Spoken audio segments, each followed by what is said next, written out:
down the street on Wednesday and someone didn't cut the branch down there in their yard, and I went smack into it. So I'd also like to inform you that that is not the eye.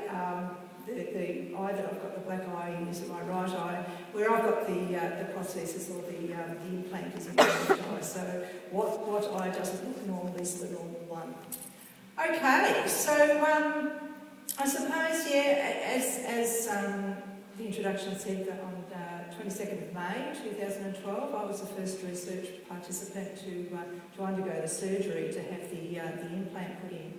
But I suppose before I'll go into that, I'll just explain about what I can see. I have retinitis pigmentosa, and I'm sure some of you were in or all of you were in the session before. It was really interesting hearing other people talking about how they see and you know, just the different stages. I can understand and remember that time of trying to live in two worlds, because as my eyesight went, I still had enough vision to be able to live in the visual world, but also didn't have enough sight to be able to sit in there fully. So yeah, I had many experiences like the other people were explaining about. So my eyesight has deteriorated to the point of seeing light and dark. But it's very interesting because I have a massive swirls that are going around. So, and they can change too. They can be quite calm, but then they can be quite active and they can be different colours. At the moment, you're all white swirls with a little bit of an orange background. So, yeah. So I've still got that light perception, and I've had that for a little bit over 20 years now. So what I want to talk to you today is, and it's repeating a little bit about what Robin said, but like I say, I want to fill in that human side. The first thing I want to talk about is the switch on, the day that the device was switched on. And I'm hoping that there's a picture up there of me with a set of goggles on. Yes? Yeah. And it's funny how I do my photos. I get people to in the title when I save them, describe what they are, so I know, otherwise they come out with massive numbers and I have no idea what these photos are. But there, I sat in the booth with these goggles on.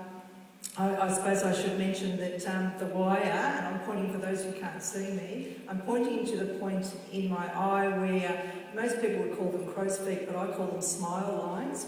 And I've got tiny wires that come from the implant that is in the back of my eye, and they're wedged in there to keep them secured. Then they run underneath my skin and then end up with that percutaneous plug behind my ear, and that holds them securely. So I'm sitting in the booth. The wires are attached to the computer in the booth. The booth is in darkness, and I must say I think I was the calmest one there. I went in with the thought that if it works, it works. If it doesn't, it doesn't. I was there, as Robin says, it was an altruistic reason I was there. I had a life beyond doing this testing, so I was there to help.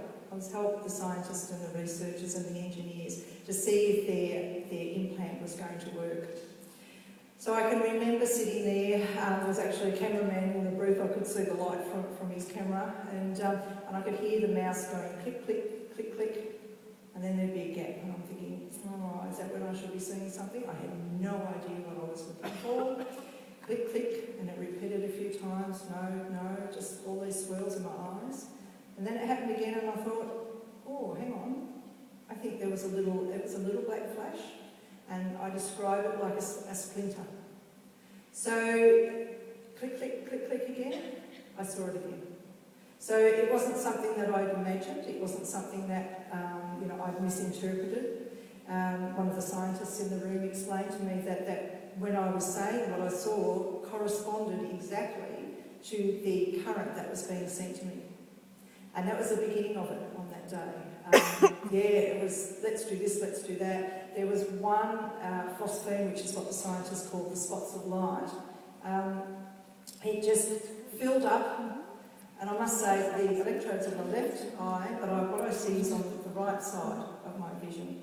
It's a narrow field, but yeah, I suppose it's, if I look at it in my whole vision, probably like a window. And that suits that window of vision there. But yeah, so this time they filled up, and this phosphine just opened up, and it was like an effervescence, and it just filled up the whole space, and I just sat there and I went, wow. And Nick, actually, one of the engineers there, said to me, is that wow good or wow bad? And I said, that's wow good. It was amazing to see, you know, just what was happening. So from that day on, I've gone in 1 day a week to do psychophysics, and we've got our next slide there. I'm in the booth. We do different testing. I'm trying to think some of the testing that we do. Drawing is one of the things, and that's what I've got there. I've got a motion sensor on the end of my finger, and what I see, I draw in the air, and then that translates on the computer screen. And it's really cool because people are then able to understand what I see. It was, I think, predicted that I would see circles. No, it's not circles at all. It wasn't as simple as that. And yeah, look, it didn't take me long, I must admit, to work out where the different phosphines were, because that's just my brain that likes to fill in the gaps. And I would hear all the coordinates being, passed from the engineer to the scientist, and I'd hear electrode 1, and then I would just take note, go, oh, okay, that's down there, which made it really easier for me, because when I knew what electrode was being stimulated, then I knew where to direct my attention to where that phosphine was should appear. I did tell them a little while that I didn't know what was going on, but anyway. So rather than seeing spots of light, some of them were oval, some of them were sort of triangular, but I've got some pictures here to describe some of my drawings, and I will say that most of them do relate to food. So my first one is, I call it an image of a banana. Some people might call it a moon, but I call it a banana. So that's about phosphine number 16, which is right side, bottom right side of where I'm seeing. Then another one I called an ice cream on its side. I'm hoping people can see where my imagination's taking me. I'm sure I had a lot of scratching heads in the booth a lot of times going, what is she talking about? But yeah, and then the next one, which I didn't think was food, but someone did remind me the other day that it is good roasted, a duck. And I don't know whether people can see that as a duck, but to me it was like a circle trying to fill out, but the bottom of that circle had a flip up the end, and to me that was like the duck tail, and then there was that bit up the top. So I don't know whether the duck talking like that because he hasn't got a beak, but yeah. It was really interesting to see the different things. I suppose not seeing circles, but you can see that there are circles trying to come out in there. But again, I think there's a lot of the activity, or what is simulated with the phosphines, is activating some of the cells that I've already got left in my retina. So all this information was being fed into the camera, and that's the next slide I've got there. The first day we tested that, I remember we were sitting in the dark booth. We weren't always in the dark booth, but this is how we started out. I suppose maybe just to get the contrast, but I'm not sure. But yeah, so an electronic board was brought in front of me that day, and I was to find out where the dark and the light was on this board. It's not what's pictured up in there. I'm pointing to the letter R there, which is coming on some further down the track. But I can remember, because I have to look through the camera that's on the bridge of the glasses. So I scanned it systematically from left to right, keeping my eye still, because that's another part of, on those glasses there's eye trackers, but they weren't operational at that time. So keeping my eye still meant that I kept the phosphine still. So across I went, no activity, activity. Kept going across, activity, kept going to the right, no activity. Okay, I went back, same thing, activity, stop. Okay, I pointed, I said, there's the white, and that's exactly where the white was. So I was able to interpret the activity from those phosphines where there was white, where that contrast was. We did different things, like I had to find a torch in a room, and And yeah, I found it all the time. It just was, you know, it was great. We did things like looking at a tumbling sea, and I think the others overseas have done these tests as well. So every time I got where the gap was in the sea, it got smaller and smaller. So that was testing my acuity. And I just love being challenged by this stuff too. So it's not hard work to me, it's just something that I really love to do. So the last thing I want to talk about is getting outside the booth. We've now, and I think it was, I can't exactly remember, but maybe 10 months, maybe a little bit less, we've gone to the semi-portable.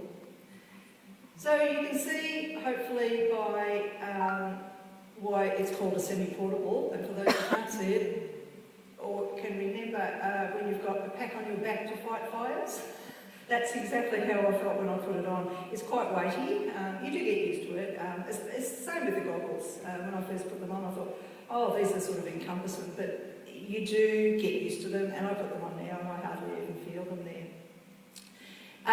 In that slide there, we're walking down a tunnel, and I am identifying an object or objects in the tunnel, and I think there's a box in front of me that I've spotted. There's Chris there, he needs to be nice and close to me because he's got all the controlling things on the computer there that's wireless, so he needs to keep in range to me. So yeah, I'm walking down the corridor there, and yeah, spotted that and negated my way around there. I will say, as the time's gone on with this testing, it has become more and more normal for me. There was one time testing the camera, someone said to me, you're really scanning well with that camera now, and I sort of didn't realise how it was becoming second nature to me. A little while after that, maybe the end of last year, I actually realised by the end of the session, I felt like I was looking through my eye at the phosphines. I felt like I was aware that the camera was there, but it just felt like the information was coming through my eye. So yeah, there's an adjustment there, and I know this is just, you know, early days, but I just feel very, very privileged to be a part of these beginning days, and yeah, thank you for listening to my story.